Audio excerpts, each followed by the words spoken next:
போன எபிசோட் முடிவில் காட்டுக்குள்ள போய் மாட்டை கட்டிட்டு திரும்பி வர ஆண்டர்ஸை கொண்டு அவனோட தலையை வெளியே தூக்கி போடுது அந்த மிருகம். அதை பார்த்து மோல ரொம்ப அதிர்ச்சி ஆகிறாரு. ஏன்னா லாஸ்ட் 15 வருஷமா அந்த மிருகம் மனிதர்கள் யாரையும் தாக்குனதில்ல. இந்த பக்கம் லிவ் அவளோட பாட்டி கேரன் கிட்ட நீங்க கடைசியா எப்போ சிட்டிக்கு போனீங்கன்னு கேக்குறா. அதுக்கு கேரனும் எனக்கு மேரேஜ் ஆகிறதுக்கு முன்னாடி போனது, மேரேஜுக்கு பிறகு சிட்டிக்கு போனதில்லைன்னு சொல்றாங்க. உடனே லிவ் இத்தனை வருஷமா சிட்டி லைஃப் எப்படி இருக்கும்னு தெரிஞ்சுக்கிற ஆசையே உங்களுக்கு வரலையான்னு கேக்குறா. அது வரைக்கும் சாதாரணமா பேசிட்டு இருக்கிற கேரன் அவளோட இந்த கேள்வியை எதிர்பார்க்கல. அதனால கொஞ்சம் அதிர்ச்சியாகி அவ பக்கத்துல வர கேரன், சிட்டில மக்கள் ரொம்ப அதிகமா இருப்பாங்க, அது மட்டும் இல்லாம ரொம்ப சத்தமாவும் இருக்கும், அது எனக்கு பிடிக்காது. என்னோட வாழ்க்கை கடைசி வரைக்கும் இந்த தீவுல தான் இருக்கும். நான் மட்டும் இல்லாம நீயும் இந்த தீவுல தான் இருக்கணும். ஏன்னா நமக்கான கடமைகள் இந்த தீவுல நிறைய இருக்கு. இந்த தீவோட இயற்கை அழகை நாம தான் பாதுகாக்கணும், வேற யாரும் அதை பண்ண முடியாதுன்னு சொல்றாங்க.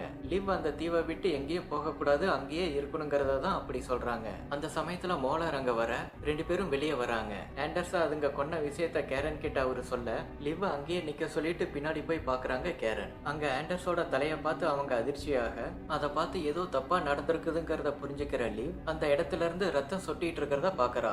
அவளும் என்ன நடந்திருக்குங்கிறத புரிஞ்சுக்கிறா. அடுத்த நாள் காலையில ஜோஸும் கேஸ்பரும் அந்த கேரேஜுக்கு வரும்போது அவங்க வர்றத பார்த்து போய் ஒளிஞ்சுக்குது அந்த குட்டி ஜந்து. ஜோஸ் அதை பார்த்து உனக்கு சாப்பிட்றதுக்காக கறி துண்டு கொண்டு வந்திருக்கேன்னு அதை நீட்ட, ஆனா அது வாங்காம பாத்துக்கிட்டே இருக்க உனக்கு பசிக்கலையான்னு கேக்குறா. அப்ப சைட்ல பாக்குற கேஸ்பர் அது ஏற்கனவே சாப்பிட்ட மாதிரி தெரியுதுன்னு சொல்லிட்டு ஜோஸ பார்க்க சொல்றான். அவளும் போய் பாக்குறா. பார்த்தா முத தடவை ஜோஸ் அந்த கேரேஜுக்கு வந்தப்போ உள்ள இருந்து வெளியே ஓடின பூனை செத்து கிடக்கு. அதனால அது கிட்ட இருந்து கொஞ்சம் தள்ளியே இருன்னு சொல்றான் கேஸ்பர். ஆனா ஜோஸ் அவன் சொல்றத கேட்காம அது கொண்டிருக்காதுன்னு சொல்லிட்டு நீ என்ன ஒன்னும் செய்ய மாட்டதானு கேட்டுக்கிட்டே அது பக்கத்துல போறா. அதுவும் கொஞ்சம் கீழே இறங்கி வருது. நீ பசியா இருப்ப இதை சாப்பிடுன்னு சொல்லி ஜோஸ் அந்த கறி துண்டை அது கிட்ட நீட்ட, அதுவும் அதை வாங்க கை நீட்டும் போது தவறி கீழே விழுந்துருது. உடனே ஜோஸ் அதை தூக்க அதுவும் அவளோட தோல் மேலேயே சாஞ்சு படுத்துக்குது. அப்புறம் அவளை நிமிந்து பாக்குது. உனக்கு ஒரு பேர் வைக்கணும்னு சொல்லிட்டு அதுக்கு கீகோன்னு பேர் வைக்கிறா ஜோஸ். இந்த பக்கம் தீவுல வசிக்கிறவங்க எல்லாம் கேரன் வீட்டுல ஒண்ணு கூடி ஆண்டர்ஸ அதுங்க கொன்னதை பத்தி டிஸ்கஸ் பண்றாங்க. அவங்க கிட்ட கேரன் அது எதுக்காக ஆண்டர்ஸ கொன்னுச்சுங்கிற காரணத்தை கண்டுபிடிச்சிட்டோம், அதை சீக்கிரமே சரி பண்ணிடுவோம், அதனால நீங்க யாரும் கவலைப்படாதீங்க, உங்க பாதுகாப்புக்கு நான் பொறுப்புன்னு சொல்றாங்க. கடைசியா எல்லாரும் ஆண்டர்ஸோட தியாகத்துக்கு அஞ்சலி செலுத்துறாங்க.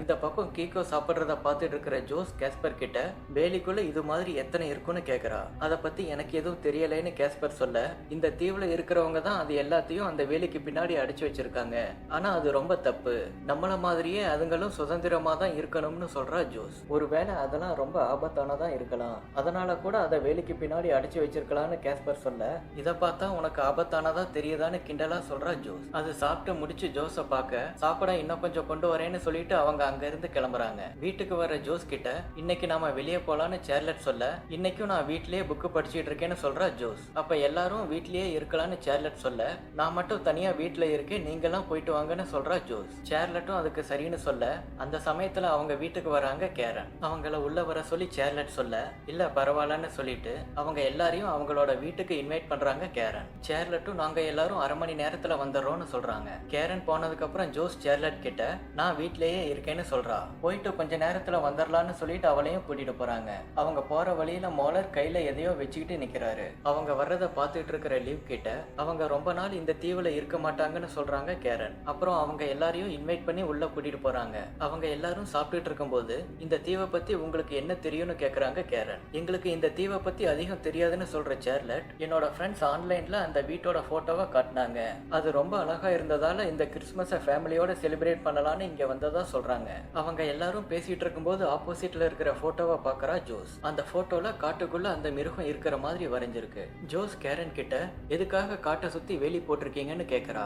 நாங்க ஒரு காலத்துல இந்த தீவுல இயற்கையோட ரொம்ப நெருக்கமா வாழ்ந்து வந்தோம், ஆனா வெளியாட்கள் சில பேர் இந்த தீவுக்கு வந்து மரம் இருக்கிற ஃபேக்டரிய ஸ்டார்ட் பண்ணாங்க.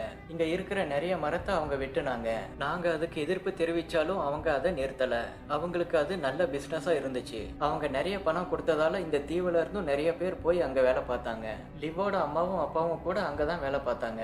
ஆனா அங்க நடந்த ஒரு ஆக்சிடென்ட்ல கெமிக்கல் லீக் ஆகி அது நிலம் ஃபுல்லா பரவிருச்சு. அதனாலதான் சுத்தியும் வேலி போட்டிருக்கோம்னு சொல்றாங்க கேரன். அதனால நாங்க யாரும் அந்த பக்கம் போக மாட்டோம், நீங்களும் அங்க போகாதீங்கன்னு ஜோஸை பார்த்துக்கிட்டே சொல்றாங்க. அப்போ நான் ரெஸ்ட் ரூம் யூஸ் பண்ணணும்னு சொல்லிட்டு உள்ள போற ஜோஸ் அங்க ஒரு ரூம் வித்தியாசமா இருக்கிறத பார்த்து அதுக்குள்ள போறா. அங்க ஒரு கண்ணாடி பாக்ஸுக்குள்ள அந்த மிருகத்தோட மண்டவோடு இருக்கிறத அதிர்ச்சியோட ஜோஸ் பார்த்துக்கிட்டு இருக்க, அங்க இருக்கிற வாக்கி டாக்கில பேசுற மோலர் நான் அவங்க வீட்டுக்குள்ள வந்துட்டேன்னு போறேன்னு சொல்றாரு. அந்த சமயத்துல கேரன் வர்ற சத்தம் கேட்டு அங்கேயே ஒளிஞ்சுக்கிறா ஜோஸ். கேரன் ரெஸ்பாண்ட் பண்ணதும் அவங்க கிட்ட, நான் இந்த வீடு ஃபுல்லா சர்ச் பண்ணிட்டேன், ஆனா அது இங்க எங்கேயுமே இல்லைன்னு சொல்றாரு மோலர். நான் ரொம்ப நேரம் அவங்கள இங்கேயே வச்சிருக்க முடியாது, அவங்களும் கொஞ்ச நேரத்துல இங்க இருந்து கிளம்பிடுவாங்க, அதுக்குள்ள நல்லா தேடி பாருன்னு சொல்றாங்க கேரன். இதையெல்லாம் உள்ள இருந்து கேட்டுட்டு இருக்கிற ஜோஸ் கீகோவை தான் மோலர் தேடிட்டு இருக்காருன்னு தெரிஞ்சு உடனே அவங்க வீட்டுல இருந்து கிளம்புறா. அவங்க வீட்டுக்கு எப்படி போகணும்னு அங்க இருக்கிறவங்க கிட்டயே வழிய கேட்டு ஓடுறா ஜோஸ். அவன் ரொம்ப நேரமா வராததால கேஸ்பரை போய் பார்க்க சொல்றாங்க சார்லட். அவனும் சரின்னு போக, நானும் வரேன்னு சொல்லிட்டு லீவும் போறா. கேஸ்பர் வெளியே ஜோஸை தேடிட்டு இருக்க, உன் கூட பேசணும்னு சொல்லி அவனை தனியா கூட்டிட்டு போற லீவ் அவன் கிட்ட, நீங்க உடனே இங்க இருந்து கிளம்பணும்னு சொல்றா. ஆனா நீங்க தானே எங்களை இன்வைட் பண்ணிருக்கீங்கன்னு கேஸ்பர் கேட்க, நான் இங்க இருந்து சொல்லல, இந்த தீவுல இருந்தே கிளம்ப சொல்றேன்னு சொல்ற லீவ். ஏன் அப்படி சொல்றேன்னு அவன் கேட்க, அதோட குட்டியை நீங்க வச்சிருக்கிறது எங்களுக்கு தெரியும், மோலர் அதை தேடி தான் போயிருக்காருன்னு அவ சொல்ல, அது என்னதுன்னு கேக்குறான் கேஸ்பர். அதுங்க எங்கெல்ல ஒருத்தரை கொன்றுச்சுன்னு அவ சொல்ல, அது ரொம்ப சின்னது, அது எப்படி கொல்லுன்னு கேக்குறான் கேஸ்பர். அது எப்பவும் சின்னதாவே இருக்காது, அதுவும் வளர்ந்து பெருசாகும்னு லீவ் சொல்ல, ஜோஸ் அதுகிட்ட தான் போயிருக்கணும்னு சொல்லிட்டு வீட்டுக்குள்ள போறாங்க. இந்த பக்கம் ஜோஸ் அந்த கேரேஜுக்கு வந்து கீகோவை தேடுறா. டயருக்கு அந்த பக்கம் இருந்து அது மெல்லமா சத்தம் போட, பக்கத்துல போற ஜோஸ், பயப்படாத, நான் மட்டும் தான் வந்திருக்கேன்னு சொல்றா. அப்போ திடீர்னு அவ பின்னாடி இருந்து மோலர் வர, பயத்துல கத்துது கீகோ. அவளை தள்ளி விட்டுட்டு மோலர் அதை பிடிக்க போக, அதை விட்டுருங்கன்னு சொல்லிக்கிட்டே போறா ஜோஸ். அதை பிடிக்க ட்ரை பண்ணும்போது அவரோட கழுத்துல கீறிடுது கீகோ. கடைசியில அதை பிடிச்சு ஒரு சாக்கு பையில போட்டு தூக்கிட்டு வராரு மோலர். அதை எங்க தூக்கிட்டு போறீங்கன்னு ஜோஸ் அவரை தடுக்க, பயங்கர கோபத்துல இருக்கிற மோலர் அவ ஸ்வெட்டரை பிடிச்சு கீழே தள்ளிட்டு, உனக்கு இது புரியாதுன்னு சொல்லிட்டு அதை தூக்கிட்டு போறாரு. ஜோஸ் அழுதுகிட்டே அவன் சைக்கிளை எடுத்துக்கிட்டு பின்னாடியே போறா. இந்த பக்கம் ஜோஸ் வீட்டுக்கு போயிருக்கலான்னு சொல்லிட்டு அங்க போய் பாக்குறோன்னு எல்லாரும் கிளம்புறாங்க.